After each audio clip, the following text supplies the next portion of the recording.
So what's your name and what's your game? My name is Michael Block, and I'm working on We Are Chicago. Why Chicago? I live in Chicago. I've lived there for 7 or 8 years now, so it's a city that I'm familiar with, but I didn't really realize kind of what was going on in certain parts of the city. And as I started to figure it out, it became something that I was really interested in telling and sharing with other people. And I'm doing that through the game We Are Chicago. So has the Chicago development scene kind of embraced your game? Has it been like really nice having all those developers in the city? Yeah. There's actually a really good indie scene in Chicago, and they've been very supportive of the game. I only get occasional "is it really a game" jokes, so it's good. Those are just dumb in general. Yeah. No, and they're not serious. But no, the scene's really great, and everybody there is knowledgeable and supportive. Everybody kind of came out of mid-sized studios, so it's been really great because we all know what we're doing, and we've shipped games before, which is like the key component that's missing from a lot of like college grads and people like that. It's been great. Yeah. So you and your whole team like worked in traditional kind of game studios before? Almost everyone on this game, specifically like our writer, had never worked on a game before. We found him from one of the neighborhoods that we were focusing on in the game. So he's kind of a special case because he's sort of a subject matter expert and he's lending his experiences to the game. So he hadn't worked in games before, but almost everyone else had. Most of the people that we're working with, either I had worked with previously or somebody on the team had worked with previously, so we kind of vouch for them and know that they knew what they were doing. That's always good, having that sense of trust, because so much of it, like, you don't really know what it's like to work with people until you're actually doing it, and it can be like the littlest things that drive you crazy or something like that, or you know what you're getting, like, you know, like what you're taking and giving with each person. So how'd you meet the person that's the like subject matter expert? So actually we did it, kind of just blanket emailed a bunch of colleges on the south side of Chicago and said like, hey, you teach English or creative writing or things like that. Do you have anybody that's interested in working on a video game? And we found him through one of those outreach efforts, and basically he was interested in doing movies. He hadn't even really considered games before, but he wanted to be a screenwriter. And he was open to talking to us, and so we kind of sat down and we both kind of like interviewed each other to a certain extent, and he was like, oh, this seems really interesting and like it could be really good, so I'm willing to like see where it goes. And then as things went on, I think we won him over, and he's been telling us like, what's the next game kind of thing, like I'm ready to go, let's do this.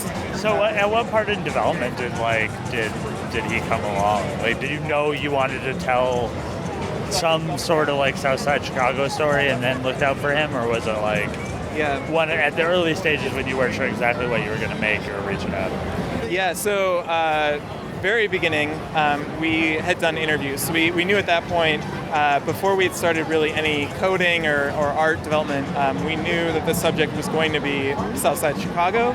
And we had done interviews, we did on-the-street interviews, we did one-on-one interviews, and we tried to build up this kind of collection of data points to say, like, what are the stories that everybody's talking about? What are the things that everyone has in common? What are the shared experiences?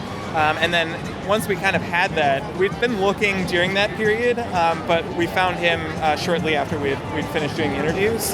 And so then we basically took all of that to him and said, here's what we found. One, does this match your experiences and the people that you know? And then two, how do you want to go about, making this into a full narrative? And we kind of had the things that we thought were going to be important to cover, and then we worked with him to make sure that was the right stuff to talk about. So, yeah. Interesting. Are you going to like the area of Southside Chicago and showing the game and getting this feedback, or like how are you going about that? Yeah. So some of the people that we did interviews with, we've been working to try to do playtest sessions with them regularly to make sure that things are staying representative. And some of the development team, we have 2 artists from the South Side as well, so they've been giving us feedback. And then we actually have a partnership with 2 nonprofit groups that work on the South Side. They're mostly after-school programs to help kids who are either at risk for joining a gang or already in a gang, and to try to provide them like positive opportunities and get them out of gangs and all of that kind of stuff. So we're working with them to hopefully schedule some playtests with their kids directly to get a full playthrough with them and see how they respond to it and see how they feel about it and make sure it's representing them well. Okay, that's Is this a type of game you'd want to like explore in other places as well? Yeah, this is kind of the big question that we have. Is like, so we have so many other stories and other places that we would love to tell stories about. I mean, like even in Chicago, we're specifically focusing on like the African American communities, but the Hispanic communities have a whole different set of things that they're going through. Some things overlap, but there's a lot of things that are unique, and so the opportunity to make these types of games for a lot of different places is huge. The question is this model working? Like, is it going to respond? Is it going to get a good reception from a consumer audience? Because if it doesn't, you can't really fund the next one very well. So I think that's the big question: is how does this game do commercially? And then does that justify continuing to do it in this way, or do we need to shift the way that we're approaching the development, the type of game that we're making, to get the same message across, just in a different way? And have you had a lot of people from Chicago like come to these, like when you go to a traditional gaming show like a PAX or a GDC or an E3 or something, do you have a lot of people from Chicago that are coming and really like showing support for the game? Yeah, so we've actually gotten a pretty good number of people from Chicago, not necessarily from the south side of Chicago, but we had a really great opportunity. Our first conference we went to was Indie PopCon in Indianapolis, and it was just kind of like we're doing it as kind of like a practice conference to like warm up for PAX, and because it's so close to Chicago, we actually did get a bunch of people from the south side of Chicago that came to that show, and they were super excited about the game. It was literally our first like public playtest, and this group of kids walks in. It was like 5 kids from the south side of Chicago, and we're like, well, this is our trial by fire here. Like, if they respond well, we're doing good. If they don't respond well, this might be a really long show kind of thing. But they were really excited about it, and they were, saying stuff about like, oh man, that looks like your house, or like, that looks like this guy, and we know that dude, and, all this stuff. So it was pretty awesome to like get really good feedback early on that we were doing the right thing. I imagine the little touches really hit home, like the little things that you need to talk to somebody or go somewhere to really notice. I bet those really helps, like not necessarily sell, but like make people kind of accept your game and what it's trying to do. Yeah. I mean, I think one of the big things, a lot of the environment art is like there's little things that we know is in there that like other people may not catch on to right away. But if you do all the like in-depth background discussions with all the other characters, you'll find out a lot of that stuff, and it's all real things that are very like kind of key and crucial to the understanding of that neighborhood. So we're hoping that people do kind of spend that time, but even if they don't, hopefully that kind of comes through in the feel of the game, at the very least. That's cool. And have you had any like celebrity reach out or anything like that? Because I know like Lupe Fiasco's here from Chicago. Probably would be interested in this type of thing. Yeah, that's true. I didn't actually know he was here, so maybe I'm going to tweet at him after this. I mean, he's just playing Street Fighter the whole time, probably. Okay, no, we haven't had anybody like super celebrity do anything with it yet.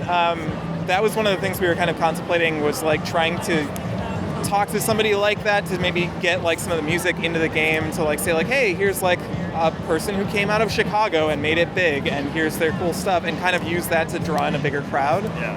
But we've basically been trying to opt towards like people who are lesser known and trying to provide awareness of like, the indie scene on music and art and all of that. So we haven't done anything with that yet, but now I'm kind of tempted to go. I mean, I also imagine it's kind of tough because like so much of, at least on the hip hop side of like what's popular on a main street from Chicago is like drill, the really violent crime stuff. Although stuff like Chance the Rapper and stuff is getting popular as well, so that's exciting. I mean, like I saw posters for him here. I'm like, oh my god, awesome. He did a party. He did the music at a Take-Two party. Nice. Yesterday. Oh my god, wow, yeah. So that's awesome. Yeah, I mean, obviously, like Chance the Rapper would fit like exactly in this type of tone. I just imagine like really aggressive stuff. It's probably not what would fit your tone and might draw like the wrong type of attention. I think Lupe Fiasco and Chance the Rapper are like perfectly good fits for the game. But I think that's one of the big things too, is like trying to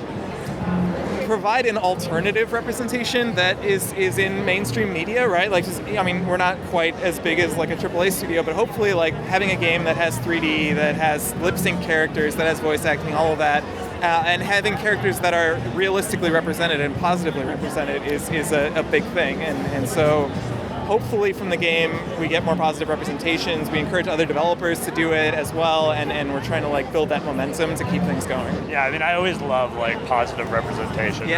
Showing what you want to celebrate rather than like taking down what you like don't want to celebrate. Especially for like a city like Chicago that like I've never been to and am terrified to even go to. But it's great. So thanks for being on the Question Bus.